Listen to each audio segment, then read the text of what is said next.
भगत सिंह भोले जिंदाबाद जिंदाबाद जिंदाबाद। जय जय श्री राम, जय जय श्री राम। लड़ाई लड़ते हैं, इसका एक छोटा सा उदाहरण देकर मैं अपनी बात समाप्त कर दूंगा। पूर्ववर्ती सरकार ने पंचायतों के चुनाव में भरपूर गुंडागर्दी की और वो गुंडागर्दी किसी से छिपी भी नहीं है। उन गुंडागर्दी के बदले पर कभी डेरा राजपाट करिए। भारत माता की, भारतीय जनता पार्टी जिंदाबाद। आदरणीय योगी आदित्यनाथ जी हम लोग के बीच में आ चुके हैं। भाजपा जिंदाबाद जिंदाबाद जिंदाबाद। योगी मोदी जिंदाबाद जिंदाबाद जिंदाबाद। योगी मोदी जिंदाबाद जिंदाबाद।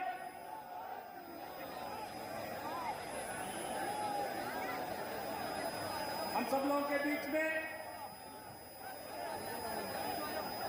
उत्तर प्रदेश के यशस्वी कर्तव्यनिष्ठ माननीय मुख्यमंत्री गौरक्ष पीठाधीश्वर आदरणीय योगी आदित्यनाथ जी आ चुके हैं। आप सभी लोग अपने स्थान पर जाएं और हमारे नेताओं सहित माननीय योगी आदित्यनाथ जी का उद्बोधन सुनने, सारे गर्भित उद्बोधन सुने। सब लोग जहां हैं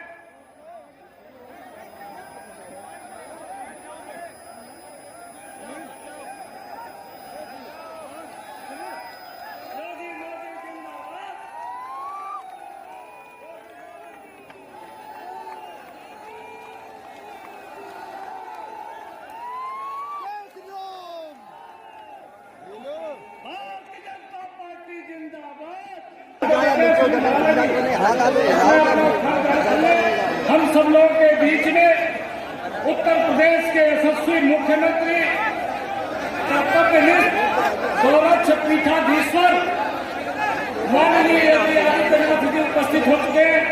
हम सब लोग उनके विचारों को सुनेंगे।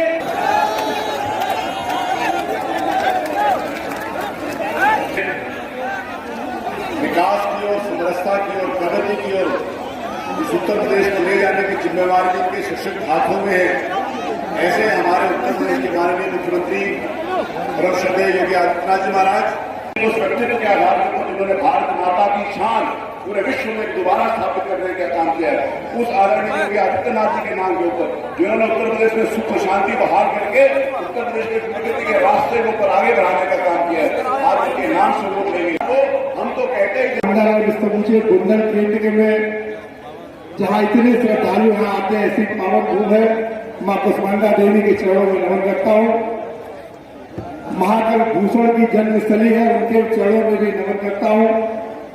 और हमारे स्वतंत्रता संग्राम सेनानी कैप्टन सुखवासी सिंह सचान, स्वर्गीय बेनी सिंह अवस्थी, चौधरी नरेंद्र सिंह, शिवराज सिंह जी कुशवाहा, ज्वाला प्रसाद कुरीन के चरणों में भी अपनी सच्ची श्रद्धांजलि अर्पित करते हुए आज हमारे बीच में हम जिस शख्सियत को सुनने आए, बजरंगबली के भक्त संयोजक श्री दिनेश राय जी, उत्तर प्रदेश सरकार के पूर्व मंत्री श्री रामाश्रय कुशवाहा जी,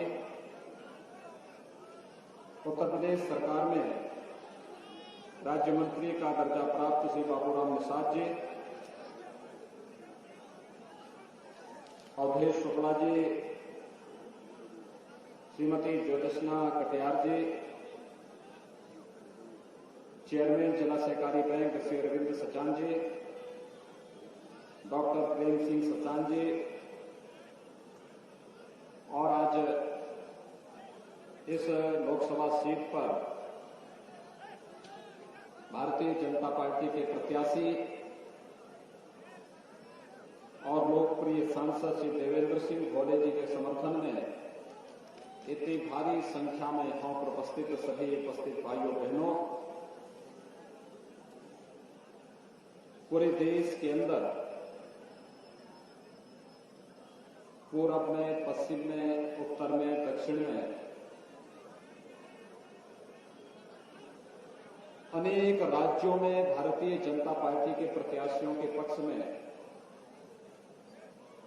मुझे 2019 के लोकसभा चुनाव के दृष्टि से जाना पड़ा है। लगातार कार्यक्रम चल रहे हैं। पूरे देश के अंदर महिला हो, पुरुष हो, जवान हो, बुजुर्ग हो, हर एक व्यक्ति के मुंह पर एक ही आवाज है। पहला चुनाव है जब प्रत्याशी गौण हो गया है और पूरा देश, इस देश का जागरूक मतदाता देश के लिए चुनाव लड़ रहा है और प्रत्येक के मुंह पर एक ही आवाज है कि फिर एक बार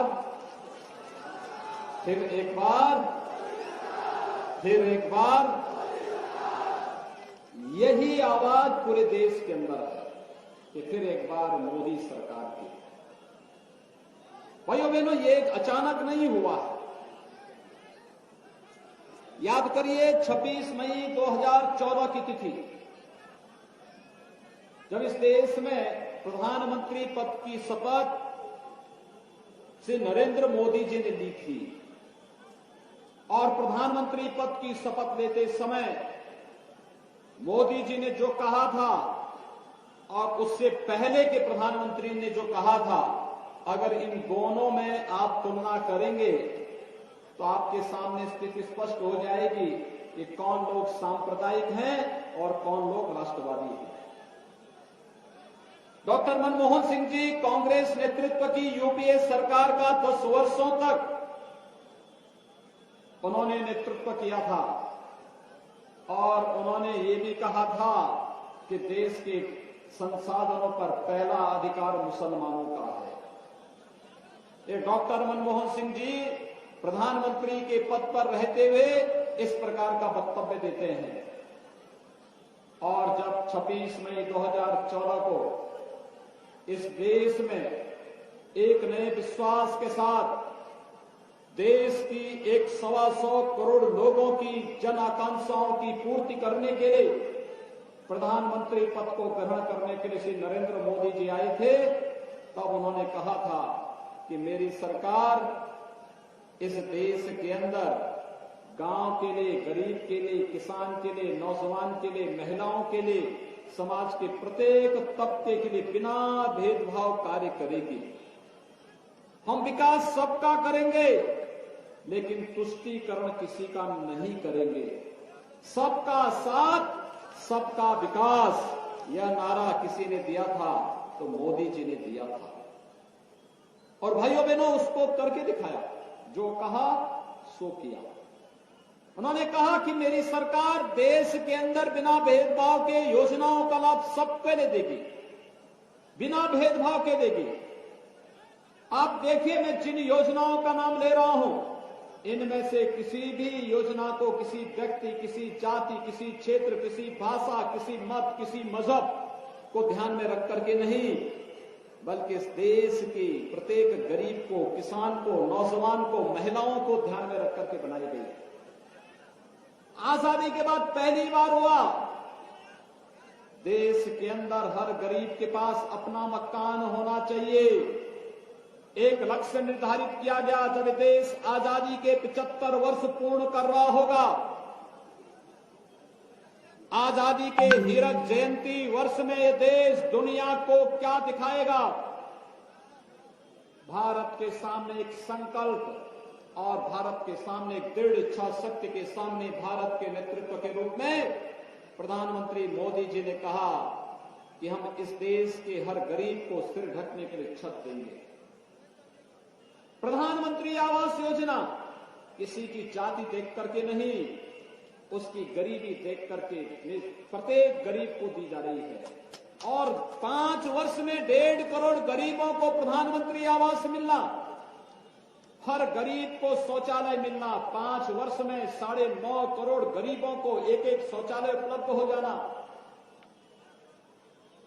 5 वर्ष में हर गरीब के घर में रोशनी जला देना, हर गरीब के घर में बिजली जलना, 5 वर्ष में हर गरीब माताओं को रसोई गैस का एक कनेक्शन उज्ज्वला योजना में प्रदान कर देना, लघु और सीमांत किसानों को 6,000 रुपए प्रधानमंत्री किसान सम्मान निधि में प्रदान करना, 15 करोड़ नौजवानों को प्रधानमंत्री मुद्रा योजना में आर्थिक स्वावलंबन की ओर अग्रसर कर देना,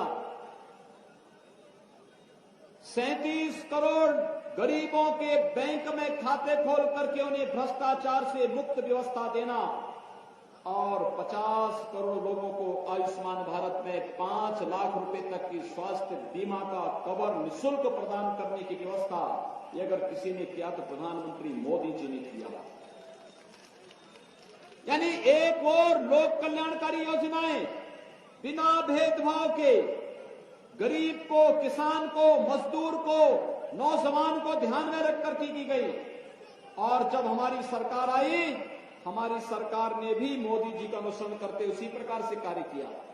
कानपुर देहात में भी और प्रदेश में भी लाखों किसानों के कर्जों को माफ किया गया, अवैध बूचड़खानों को बंद किया गया, किसी भी प्रकार की अव्यवस्था और अराजकता के लिए कोई जगह नहीं होगी।